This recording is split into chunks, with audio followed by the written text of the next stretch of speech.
It's Friday, March 14th, 2025, St. Patrick's Day weekend. Welcome to episode 145 of the Alameda Postcast, an audio service of the Alameda Post. I'm your host, Scott Peeler. In this edition of the Postcast, the latest crime statistics, a full agenda for the Planning Board. Is Alameda the strongest? The annual bird count is in. GrannyCon descends upon the city.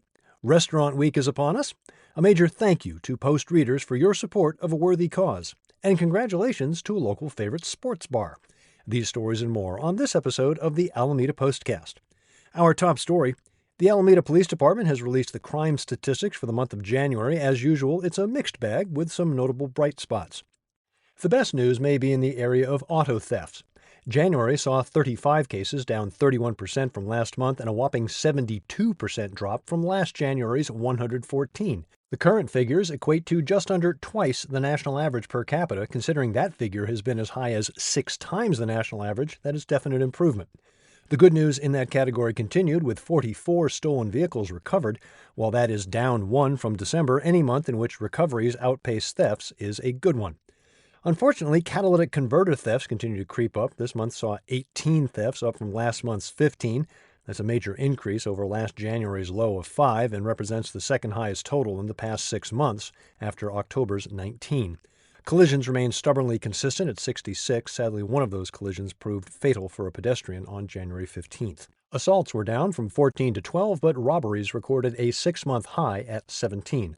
Calls for service were up, while reports taken and arrests were down. For a full look at the numbers, including charts, graphs, and a link to the complete report from APD, see Gene Chen's article at alamedapost.com/news. On Monday, the Planning Board dealt with a full slate of agenda items, including an update on the Alameda Aquatic Center project near Gene Sweeney Park. We've been talking about the center since episode 25 back in October of 2022.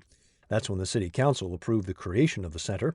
In episode 132, we reported on the Planning Board incorporating design feedback into an updated design, and that brings us to Monday. Recreation and Parks Director Justin Long and Clarence Mamuyak, president of ELS Architecture and Urban Design, the project's architect, shared that due largely to unforeseen soil issues, cost estimates received were far higher than anticipated. To reduce costs by roughly $5.5 million, the architect reduced the building and site size and modified the landscaping while maintaining the 2 swimming pools. So, smaller building, smaller site, fewer parking spaces, but same pools. To address comments from the last workshop, the architect added a drop-off area to improve accessibility, adjusted the mid-block crosswalk and driveway location for better traffic flow, and again, reduced parking spaces. The project is positioning itself as a demonstration site for all-electric operation. It will feature interactive educational exhibits on home electrification, sustainability, and water energy usage, sponsored by Alameda Municipal Power. 24 chiller pumps will heat the pools, eliminating gas-based heating. To oversimplify, a chiller system is somewhat similar to an air conditioning system, but without the use of refrigerant. Board members had questions related to parking and transportation, including bicycle storage and EV charging stations. ELS Architecture will incorporate the feedback into a design update for future board approval. In other business, Planning Director Alan Tye presented a status update on the implementation of Alameda's housing element for the 2023-2031 planning period. The housing element aims to meet the regional housing needs allocation, requiring 5,353 new housing units over 8 years, or approximately 650 units per year. Tye reported that only 243 units had been permitted in 2 years due to a slow housing market. Of these, 190 are affordable housing. Despite the slow progress, accessory dwelling unit, ADU, development has been strong, with a significant rise in permits issued since Alameda revamped its ADU ordinance in 2017. Annual ADU construction increased from 6 units over 20 years to an average of 50 per year, with 58 ADUs completed last year. Still, to stay on track, the city must issue 850 housing permits per year for the next 6 years, which Tye called, quote, a pretty tall task, end quote. He noted, however, that the Planning Board has done significant work to put housing in the city pipeline. He concluded that the city would be well prepared when economic conditions improve and developers come in to pull permits. Transportation Planning Manager Lisa Foster presented the Transportation Report and Work Plan, highlighting Alameda's progress. Key 2024 accomplishments included almost 1.5 miles of new bikeways, 92 upgraded curb ramps, 395 sidewalk trip hazards repaired, and 89 intersection safety projects.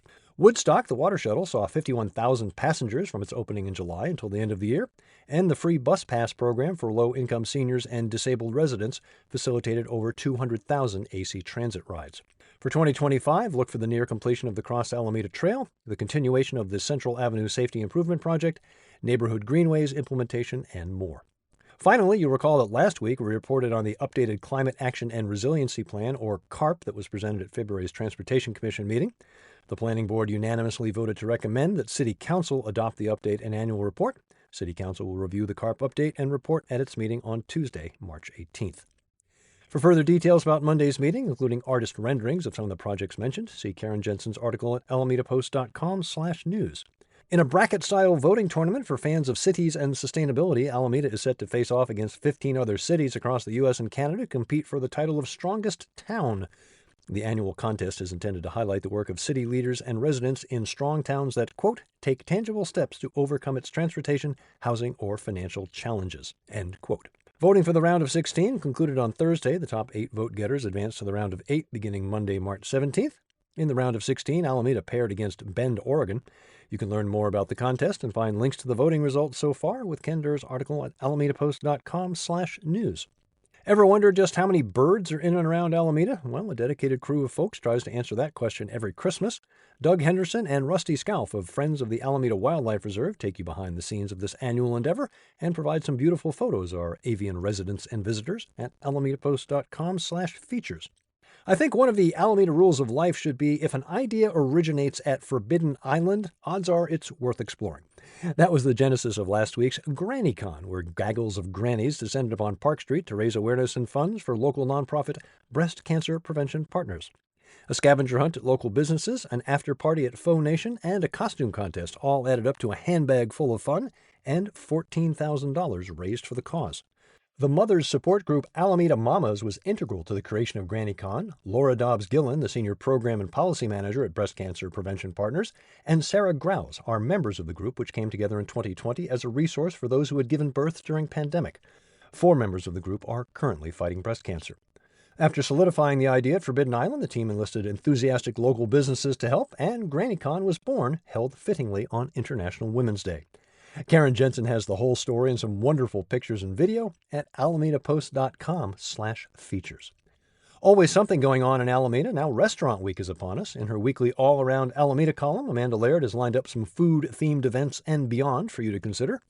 Of course, Restaurant Week itself features great deals, including some excellent fixed-price offerings from local eateries. Amanda has the links to help you plan out your 10-day feast. Tonight, Friday, the Alameda Community Band Spring Concert at the Mastic Senior Center. Don't forget the Farmers Market Saturday and Tuesday. The berries are coming in. Don't forget, if you or someone you know receives CalFresh benefits, you can receive $15 bonus for fresh fruits and vegetables when you spend $15 at the farmers market. You can even just pick up your bonus dollars and save them for a later purchase. For the literary-minded, Kiss and Tell Literary Salon at Books Inc. on Tuesday, discussing fantasy romance. And the latest Profs and Pints is Wednesday at Faction, with the timely subject Trump, Populism and History with Charles Postel, professor of history at San Francisco State and author of The Populist Vision. Again, details at alamedapost.com/features, more events at 94501.info. Wanted to take a moment to pass along a personal thank you to the readers of the Alameda Post. On Wednesday, an article I wrote appeared in our opinions and editorial section, asking for your help with the shower program at Christ Church at Santa Clara and Grand. I've since heard from the folks at Christ Church that donations have been generous since that article first appeared. The funds will be used to increase capacity and add laundry services for those in need. Details on the program and how you can help at alamedapost.com/op-ed. Congratulations to McGee's. Since 1977, Alamedans have known about this Park Street fixture. Now word is getting out to the larger Bay Area. SF Eater recently named their top 10 sports bars in the East Bay, and lo and behold, McGee's made the list. You can find the article at sf.eater.com. That's sf.eater.com. Thank you for your support of local news for Alameda. You can join us in our effort by heading to alamedapost.com/memberships. If you still don't receive our weekly newsletter, head on over to alamedapost.com/newsletter and sign up. Remember, you can also find us on Facebook, Instagram, MSN, YouTube, Mastodon, Threads, Blue Sky, as well as our own subreddit. Subscribe to us on Apple News and look for us on Nextdoor. Find the Postcast wherever you get your podcasts, or simply tell your smart device to play the Alameda Postcast podcast. I'm Scott Pula, back next Friday with episode 146 of the Alameda Postcast.